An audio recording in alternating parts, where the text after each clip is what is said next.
할렐루야. 오늘도 말씀을 통해 주시는 은혜와 축복이 여러분 가운데 가득하시기를 소원합니다.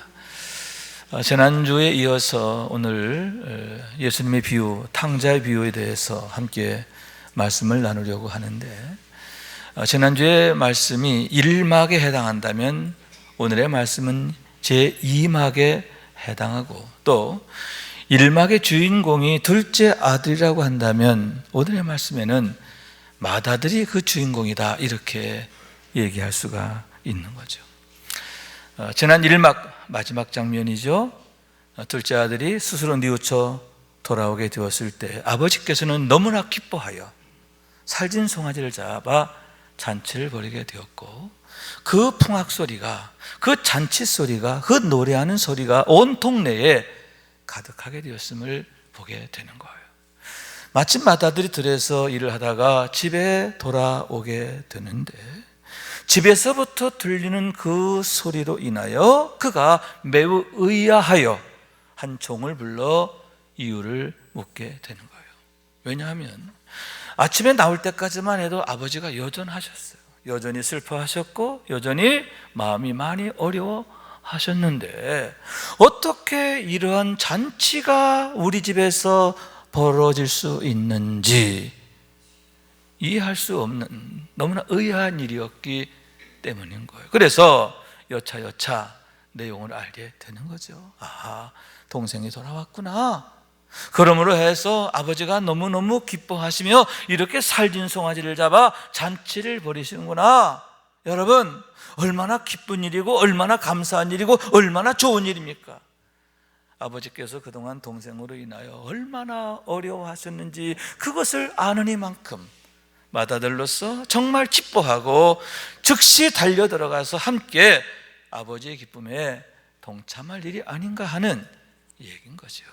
그런데 여러분, 전혀 그렇지 않았음을 보게 되는데, 아들이 노하여 이렇게 말하고 있는 거예요. 그가 그 일로 인하여 크게 노하게 되었고 집에 들어가지 않는 거죠. 그러자 아버지께서 그 내용을 알고 나와 아들을 구원하게 되었음을 보게 되는데, 여러분 뭐라고 권하셨을까요? 얘야, 네 동생 아니냐? 내 동생이 이렇게 다시 돌아온 거 아니냐? 그러면서 같이 들어가서 동생을 환영해 주고 함께 기쁨을 나누자 권하게 되었음을 보게 되는 거죠. 그러나 여전히 맏아들은 완강하게 되었음을 보게 되는데, 29절과 30절에 이렇게 원망하게 됨을 보는 거죠. 아버지, 저는 이렇게 여러 해 동안 아버지를 위해서 종이나 다름없이 일을 하며 아버지의 명령을 어긴 일이 한 번도 없었거니와, 그런데 아버지 저에게는 친구들과 즐기라고 염소 새끼 한 마리 주지 않으시더니 창녀들에게 빠져서 아버지 재산을 다 날려버린 동생이 돌아오니까 그 아이를 위해서는 살진 송아지까지 잡아주시다니요. 제가 공동번역을 읽었어요. 이렇게 원망하게 되었어요. 아마도 이때 아들은 아버지 얼굴 쳐다보지도 않았을 거예요. 엉뚱한 데 보면서, 아니면 땅 쳐다보면서 아주 볼멘 목소리로, 화가 난 목소리로 이렇게 원망하게 되었는데, 이 아버지께서는 얘야, 너는 늘 나와 함께 있었고 내 것이 모두 네 거 아니냐? 그런데 내 동생은 죽었다가 다시 살아왔으니 잃었던 사람을 되찾은 셈이니 이 기쁜 날을 어떻게 즐기지 않겠느냐 하고 거듭 권면하게 되었는데, 오늘의 비유는 여기서 끝나게 돼요. 다시 말해서 예수님의 비유는 열린 결말로 끝나게 되는 거예요. 그 맏아들이 아버지의 말씀을 듣고 회개하고 돌아왔는지, 아니면 지금까지도 여전히 쌩쌩거리며 활딱지 부리면서 열받아 하고 있는지 결론은 아직 안 나왔어요. 그 결론은 누구 몫이에요? 우리 몫이라는 거죠.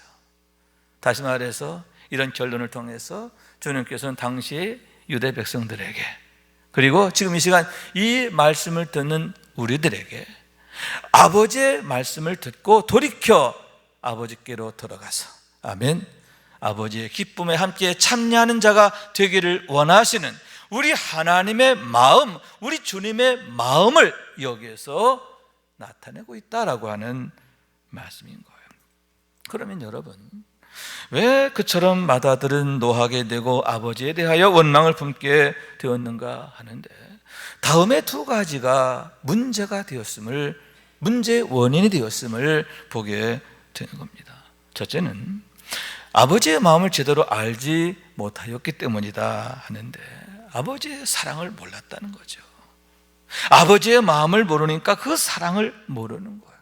그러므로 해서 아버지가 그동안 슬퍼했던 것 함께 공감할 수가 없었고요, 아버지의 기쁨에도 역시 함께 할 수 없었음을 보게 된다라고 하는 말씀인 거예요. 여러분, 부모에게 있어서 자녀란 과연 어떤 존재인가 하는데, 혹여 자녀는 부모를 버릴 수 있어도 부모는 그렇게 할 수 없는 거지요.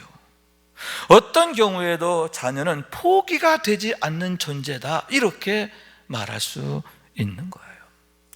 제가 개인적으로 참 좋아하는 가수 중에 장사익이라는 분이 있는데, 그분이 불렀던 노래 중에 대표곡 중에 꽃구경이라고 하는 노래가 있어요.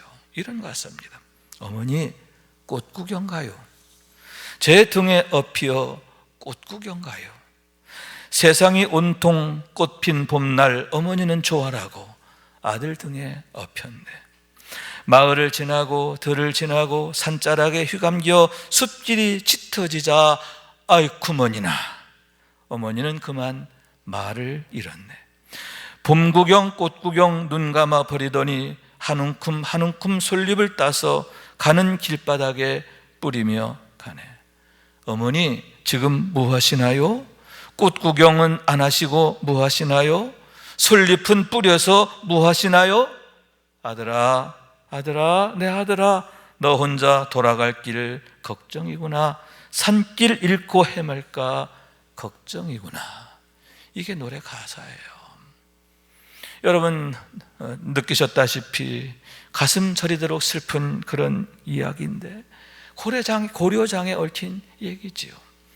춘궁기가 되면 먹을 것이 없어서 아들은 부득이 남은 가족이라도 살리려고 늙으신 어머니를 산에다 내버리게 되는데, 그러한 일이 고려시대에 관습으로 있었다 해서 고려장이라 이렇게 이름하게 됐다는 거죠. 그런데 여러분, 자기를 산에 버리러 가는 아들임에도 불구하고 어머니께서는 혹여 아들이 돌아가는 길에 길을 잃을까 하여 솔잎을 따서 길에 뿌렸다라고 하는 얘기인데, 그게 바로 부모라는 거죠. 그게 바로 어머니고 아버지라는 거예요. 오늘 말씀에 나오는, 오늘의 비유에 나오는 아버지가 바로 그런 마음이 있었음을 보게 되는 거죠. 그렇기 때문에 여러분 무엇입니까? 그 동생이 맏아들에게는 남보다도 못된 동생이지만 아버지에게는 아닌 거예요. 아픈 손가락이지요. 그러니만큼 그 아들이 허랑방탕하다는 소식을 들었을 때 얼마나 걱정하시고 마음이 아프셨을까 하는데, 단 한 가지 소원, 우리 아들 빨리 돌아왔으면 좋겠다. 언제 돌아올까? 그래서 날마다 동구 밖에 나가 그 아들을 기다리게 되는데, 그 아들이 돌아오게 되었을 때 얼마나 기뻐하셨는가 하는 것을 보게 된다라고 하는 말씀인 거예요. 그러나 여러분, 너무나 안타깝게도 맏아들은 그런 아버지의 마음을 몰랐고, 또 그러므로 해서 연일 동구 밖에 나가 온종일 둘째 아들 기다리는 아버지를 이해할 수가 없었어요. 아버지의 처사가 이해가 안 되는 거예요. 그런 아버지가 이해가 안 되는데, 허랑방탕하다 돌아온 아들을 위하여 살린 송아지를 잡는 아버지의 처사는 더더욱 이해가 안 되는 거죠. 그동안에 아버지의 슬픔에 공감할 수 없었고, 또 그러므로 아버지의 기쁨에도 공감할 수 없는 그러한 맏아들이 되었음을 보게 되는 거죠. 그러면 여러분, 어떻게 해서 맏아들의 심령이 이렇게 모질게 됐는가 하는데, 가장 중요한 이유가 있어요. 그에게는 아버지가 없는 거예요. 형식적으로, 외형적으로 아버지가 계세요. 그러나 그의 마음에, 그의 생각에, 그의 가치관에, 그의 삶에 아버지 자리가 없었고 또 아버지에 대한 관심도 없었다라고 하는 말씀입니다. 아버지가 안 계신 거예요. 아침에도 매일 하루 수십 번씩 아버지 아버지 불렀지만 정작 그의 마음에 아버지가 안 계셨다는 거예요. 여러분, 그 이유는 아버지에 대한 사랑이 없었기 때문인데요. 사랑이 없으면 모르는 거예요. 관심이 가지 않기 때문이죠. 그러니까 바로 옆에 계셔도 모르는 거예요. 어떤 생각을 하시고 어떤 마음을 갖고 있는지 알 수가 없는 거예요. 그러나 여러분, 사랑하게 되면 어떻게 됩니까? 나의 눈이 그리 가게 되고 나의 마음이 그를 향하게 되고 온갖 관심사가 그를 향하게 되는 게 아닙니까? 알아지는 거죠. 나도 모르게 막 알아지는 거예요. 마음이 알아지고 생각이 알아지고 좋아하는 게 뭔지, 필요가 뭔지 알아지고 나도 모르게 적극적으로 응답하게 되는 거죠. 이게 사랑이에요. 그런 의미에서 여러분, 맏아들은 누구냐? 사랑이 없는 거예요. 아버지에 대한 사랑이 없고, 그러다 보니까 아버지에 대한 관심, 아버지에 대한 마음, 아버지의 자리, 안중에도 없는 거죠. 영적으로 탕자예요. 진짜 탕자가 누구냐? 둘째 아들도 탕자지만 큰아들이야말로 더 심각한 탕자의 모습을 갖고 있음을 보게 된다라고 하는 말씀입니다. 다시 말해서 사랑을 잃어버림으로 해서, 사랑이 없음으로 해서 탕자로 전락하게 되는 거예요. 그가 공감할 수 없는 자, 노하는 자, 불평하는 자, 원망하는 자로 전락하게 되었는데, 여러분, 이 말씀이 주는 교훈이 매우 심각함을 생각하게 되는 거예요. 그러면 오늘의 이 비유에서 맏아들은 과연 누구일까 하는데, 우선은 당시에 유대 지도자들을 말하죠. 서기관, 바리새인들, 또 제사장, 또 사두개인들, 그들을 말하는 거예요. 왜냐? 그들에게 겉으로는 하나님이 계시지만, 겉으로는 율법을 앞세우지만 정작 하나님이 계시지 않았어요. 그들의 삶은 하나님 없는 삶이에요. 율법의 본질이 빠져버린 그런 삶이 되었다라고 하는 말씀인 거예요. 입으로는 주여 주여 하면서도 스스로가 주인된, 자기의 생각, 자기의 감정, 이해관계, 이런 것들이 주인이 되는 그런 삶이 되었기 때문이다 하는 거예요. 그래서 주님께서 그들을 책망하셨는데, 화 있을진저 외식하는 서기관들과 바리새인들이여, 회칠한 무덤 같으니 겉으로는 아름답게 보이나 그 안에는 죽은 사람의 뼈와 모든 더러운 것이 가득하다. 외식하는 자들아, 회칠한 무덤이다, 이렇게 엄히 책망하셨음을 보게 되는 거예요. 또한 여러분, 마태복음 23장 23절 말씀인데요, 11조에 대한 말씀을 주시면 이렇게 얘기하시는 거예요. 화 있을진저 외식하는 서기관들과 바리새인들이여, 너희가 박하와 회향과 근처의 11조는 드리되 율법에 더 중한 바 정의와 긍휼과 믿음은 버렸도다. 그러나 이것도 행하고 저것도 버리지 말아야 할지니라. 아멘, 아멘. 화 있을진저 책망하시면서 얼마나 철저하게 11조 드린지 배추 뿌리에 11조까지 계산해서 드렸단 말이에요. 그러나 11조의 가장 본질, 정의와 긍휼과 믿음은 버렸다. 그래서 그것도 해야 하고 이것도 해야 한다. 11조도 해야 되고 율법도 지켜야 되고, 그러나 더 중요한 것, 그 본질, 그 중심, 그거 잃어버리면 안 된다. 이렇게 주님께서 당부하고 계심을 보게 되는 거예요. 그런 의미에서 또한 이 말씀은 지금 이 시간 우리에게 주시는 말씀이다 라고 할 수 있는데, 우리는 과연 어떤 예배자로 이 자리에 앉아 있는가 라고 하는 얘기인 거예요. 과연 우리에게 하나님에 대한 사랑이 있는가? 내 삶에 하나님의 자리가 있는가? 정말 우리가 생각해 보아야 한다라고 하는 거죠. 과연 우리는 어떤 목사이며 어떤 장로이며 어떤 권사이며 어떤 집사이며 어떤 성도인가? 주님 앞에서 우리가 과연 누구냐라고 하는데, 과연 우리가 우리의 삶에서 하나님의 마음을 느끼고 또 하나님의 그 임재를 늘 생각하면서 가정생활, 사회생활 제대로 하고 있는가? 하나님과 하나님의 마음이 내 안에 공감이 되고 있는가? 예를 들어서 여러분, 우리 옆에 빈자리가 있는데 이 빈자리를 보면서 과연 안타까움이 있습니까? 우리 형제 가운데 낙심한 자가 있고 또 넘어진 자가 있고, 그럴 때 그들을 정말 그들의 안타까운 마음, 그런 아버지의 마음이 우리에게 느껴지느냐라고 하는 말씀인 거예요. 여러분, 성령 충만하기를 원합니다. 그래서 아버지의 마음을 알기를 원합니다. 아버지의 마음이 내 마음 되기를 원하는 거예요. 그래서 아버지의 슬픔에 참여하고 또 그러므로 아버지의 기쁨에도 주인공으로 참여하게 되는 우리 모두가 될 수 있기를 주님의 이름으로 축원합니다. 두 번째로는 현재 자신이 누리고 있는 축복이 얼마나 놀라운 것인지 그걸 몰랐어요. 그걸 몰랐기 때문에 그처럼 노하게 되었고 원망하게 되었고 불행하게 되었다라고 하는 말씀인 거예요. 첫째로는 여러분, 늘 그에게는 함께하는 가족이 있었지요. 오늘 말씀에 보면 아버지가 아들에게 말하는 거예요. 얘야, 나는 늘 너와 함께 있지 않았느냐. 여러분, 맏아들은 늘 아버지의 사랑 안에 거했다, 그런 얘기죠. 여러분, 아버지는 그에게 있어서 늘 버팀목이었어요. 그늘막이 되었어요. 그의 모든 것이 되어주셨잖아요. 그에 비해서 동생은 뭐예요? 아버지 없는 삶을 살았잖아요. 고아와 같은 삶이 되었잖아요.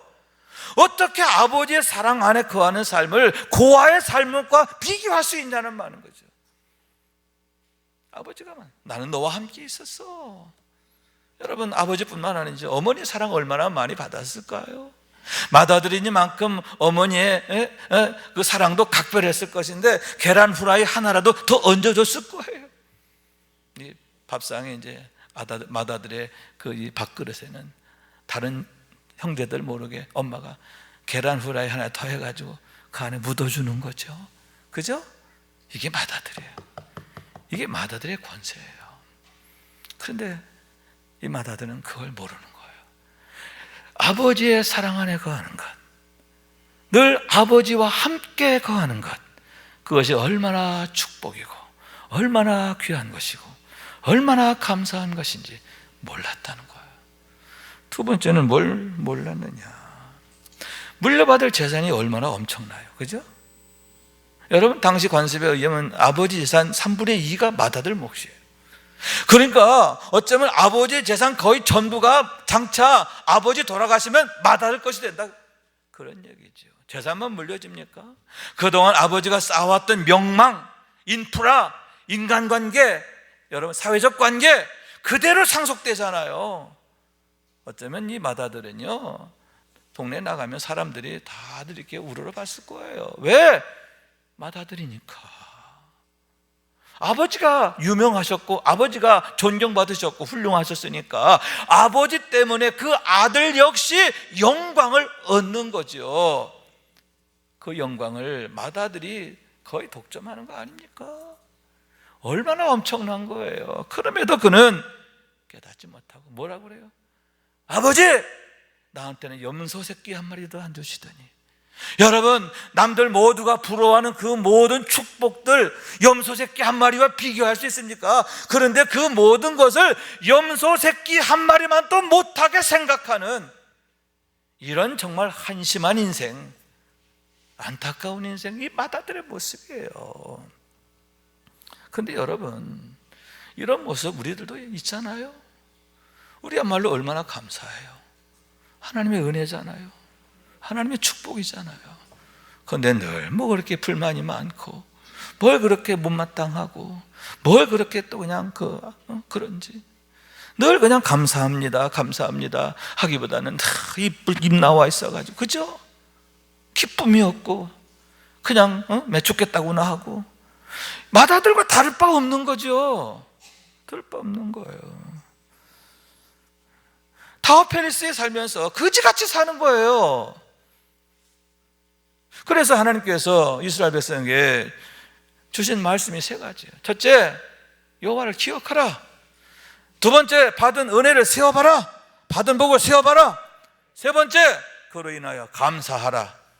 할렐루야. 따라해봐. 기억하라, 세워보라, 감사하라. 감사하라.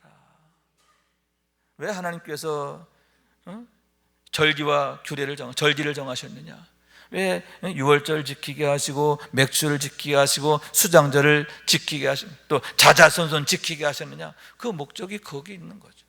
또 민수기에 보면 하나님께서 이스라엘 백성들 수를 계수하게 하시죠. 세어보게 하시잖아요. 이유가 거기 있음을 보게 되는데, 여러분 항상 하나님을 기억하고 받은 복을 세어보고 그러므로 감사하는 자가 되시기를 축원합니다. 마지막 세 번째는 탁월한 성실성이 있었는데, 그게 얼마나 복된 것인지, 좋은 것인지, 감사한 것인지 그걸 몰랐다는 거예요. 여러분, 본문 29절에 마다들이 이렇게 말하지요. 내가 여러 해 아버지를 섬겨 명을 어김이 없었습니다. 이렇게 말해요. 그죠? 명을 어김이 없다니. 여러분, 정말 이렇게 좋은 아들이 없는 거예요. 이렇게 착하고 성실하고 말 잘 듣고 뭐 나무랄 게 없는 그런 아들이죠. 그렇기 때문에 여러분, 아버지가 얼마나 그 아들을 자랑스러워했을까요? 그죠? 또 사람들이 얼마나 그 아들을 칭찬하고 부러워했을까요? 아이고, 우리 집에 저런 아들, 저 아들의 정말 3분의 1년 아니라 발뒤꿈치라도 닮았으면 좋겠다. 그럴 만큼 사람들이 칭찬하고 부러워하는 그런 아들이었잖아요. 여러분, 그러니까 또 받은 축복 중에 뭐가 있어요? 건강의 축복, 그죠? 이렇게 건강하게 살면, 성실하게 살면 무엇보다도 여러분 건강의 축복이 따르잖아요. 건강 잃어버리지 않잖아요. 어떤 사람은 참 이상하게도요, 일찍부터 신앙생활한 걸 억울하게 여기는 사람이 있어요. 나는 어릴 때부터 교회 다녀가지고 아무것도 못 해보고 나 맹꽁처럼 살았다, 뭐 억울해하더라. 그러면서 누구를 할지 다 해보고 예수 믿으니까 억울하지. 한이 없을 거요, 뭐 이러는데, 한이 없기는요 불쌍한 거예요. 왜냐하면 여러분, 그릇이 깨지면요, 항아리가 깨지면요, 아무리 잘 때워도 깨지기 전처럼 되진 않아요. 아무리 잘 때워도 그 상처가 남아요. 끝까지 가는 거예요. 여러분, 그릇에 있는 물 쏟아지면, 땅에 쏟아지면 다시 주워 담을 수가 없는 거예요. 아무리 후회해도 되돌릴 수 없는 게 바로 그러한 실패라는 거예요. 그런 의미에서 우리가 어릴 때부터 신앙생활하게 되므로 성실하게 되고 진실하게 되고 또 경건으로 자라게 된다면 얼마나 감사한 일이고 얼마나 좋은 일이에요. 얼마나 복된 일이냐. 왜냐하면 여러분, 여러 집에 그릇이 많이 있지만 아무 그릇이나 귀히 쓰임 받는 거 아니에요. 너희가 금그릇같이 되기를 원한다. 금그릇은 금그릇으로 쓰여지는 거예요. 아멘. 그런 의미에서 금그릇같이 하나님 앞에서 준비되는 삶 자체가 축복이라는 거예요. 그런데 마다들은 그걸 몰랐다는 거죠. 우리나라 사람 중에서 미국에 건너가 가장 출세했던 분 중에 한 분이 강용호 박사라고 하는 분이죠. 2012년도에 돌아가셨으니까 이제 벌써 11년이 되셨네요. 그분이 생존해 계실 때 모교인 연세대학교에 오셔서 특강을 하신 적이 있는데 그게 두고두고 회자가 되고 있는 겁니다. 그분이 중학교 때 축구하다가 눈을 다쳤어요. 그래가지고 실명을 합니다. 맹인이 되었어요. 정말 치명적 핸디캡이죠. 그럼에도 그분은 낭망하지 않고 열심히 공부해서 연세대학을 들어가 공부했고요. 졸업한 후에는 미국으로 유학을 가서 피츠버그 대학에서 박사학위를 취득하게 됩니다. 많은 분들에게 칭찬을 받는 그런 삶을 살는데 미국 정부에서도 아주 요직을 맡는, 그래서 한국 사람 중에서 가장 높은 자리에까지도 올라가게 되는 영광을 얻게 되는 거죠. 그러면 어떻게 해서 그분이 그런 치명적인 핸디캡을 극복하고 그러한 업적을 이루게 됐는가? 그분에겐 좌우명이 하나 있었다는 거예요. 나는 자신을 위해 살지 않고 남을 위해 살리라. 여러분, 맹인인 사람이 남 걱정할 일이 아니잖아요. 자기 앞가림도 어렵잖아요. 그런데 그는 늘 그런 목표를 갖고 살았다는 거예요. 나는 내가 맹인이지만 나를 위해 살지 않고 남을 위해 사는 사람이 되겠어. 이런 마음을 갖고 늘 그 결심을 되새겼다는 거예요. 그럴 때마다 여러분 성취 의욕이 생기고, 그죠? 성취 동기가 되잖아요. 내가 왜 공부해야 되고 내가 왜 이 어려움을 인내해야 되는가, 그 이유가 되잖아요. 성취 동기가 되었고요, 의욕이 생기게 되었고, 그래서 그 어려움을 극복하고 이렇게 좋은 결과를 얻게 되었다 하는 거죠. 그런데 여러분, 더 감사한 게 뭔지 아세요?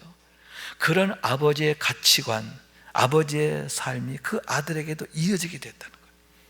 그분에게 두 아들이 있었는데 그들은 어릴 때부터 앞을 보지 못하는 아버지를 부끄러워하거나 싫어하거나 그러지 않고 오히려 소중하게 얻고 다녔다는 거예요. 그 아들들이 아버지를 얻고 다녔다는 거예요. 불편한 아버지를 위해서 봉사하는 것, 챙겨들 일이 많잖아요, 그죠? 귀찮아하고 이러지 않고 오히려 그것을 즐거워했다는 거예요.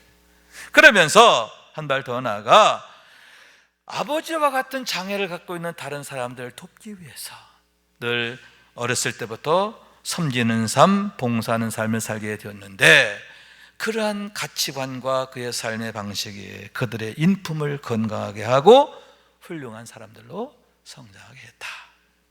마다들의 경우는 하버드 의대를 나왔어요. 안과 의사가 됐고요. 여러분, 미국의 최고 대학 하버드 아닙니까? 또 둘째 아들은 듀크 대학 미국에서 5대 명문 중에 들어간 학교예요. 거기를 졸업하고 변호사가 됐다. 사회적으로도 훌륭하게 칭찬받는 아들들로 성장하게 됐다 하는 얘기죠.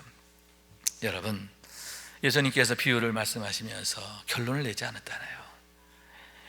열린 결말이라는 거죠. 무슨 얘기냐? 우리에게 이 말씀을 통해 부르시는 거예요. 너는 과연 누구가 될 거냐는 거예요. 어떤 맏아들이 될 거냐, 그런 얘기죠.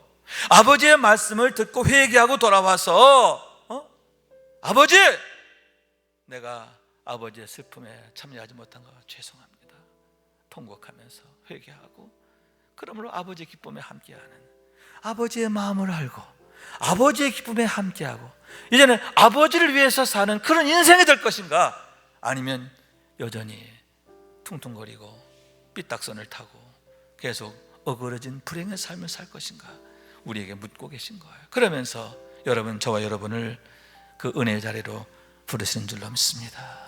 여러분, 회개하는 맏아들 되기 원해요.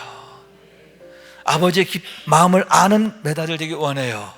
내게 주어진 축복들이 얼마나 감사한지 그것을 알고 날마다 세우며 감사하고, 그러므로 더욱 하나님 앞에 헌신하고 충성하게 되기를 원하는 거예요. 그래서 하나님의 기쁨이 되고 자랑이 되는 우리 모두가 될 수 있게 주님 이름으로 축원합니다. 말씀 생각하면서 우리 기도하는 마음으로 찬양합시다. 하나님 아버지의 마음, 아버지 당신의 마음이 있는 곳에 나의 마음이 있기를 원해요. 아버지 당신의 눈물이 고인 곳에 나의 눈물이 고이길 원해요. 아버지 당신이 바라보는 영혼에게 나의 두 눈이 향하길 원해요. 아버지 당신이 울고 있는 어두운 땅에 나의 두 발이 향하길 원해요.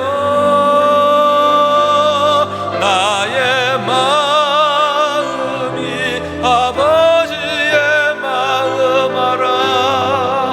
내 아버지의 뜻이 될 수 있기를 나의 온몸이 아버지의 마음 알아 내 모든 삶 당신의 삶 되기를 다시 한번 아버지 당신의 마음이 있는 곳에 나의 마음이 있기를 원해요 아버지 당신의 눈물이 고인 곳에 나의 눈물이 고이길 원해요 아버지 당신이 바라보는 영혼에게 나의 두 눈이 향하길 원해요 아버지 당신이 울고 있는 어두운 땅에 나의 두 발이 향하길 원해요 나의 마음이 아버지의 마음 알아 내 모든 뜻 아버지의 뜻이 될 수 있기를 나의 온몸이 아버지의 마음 알아 내 모든 삶 당신의 삶 되기를 아멘. 아멘. 공감하는 삶 주님의 마음에 주님의 심정에 공감한 주님의 마음을 아는 거죠 주님의 마음이 내 마음 되는 거죠 할렐루야 여러분 이게 성령 충만 아닙니까? 날마다 이런 복된 삶의 주인공 되시기를 축원합니다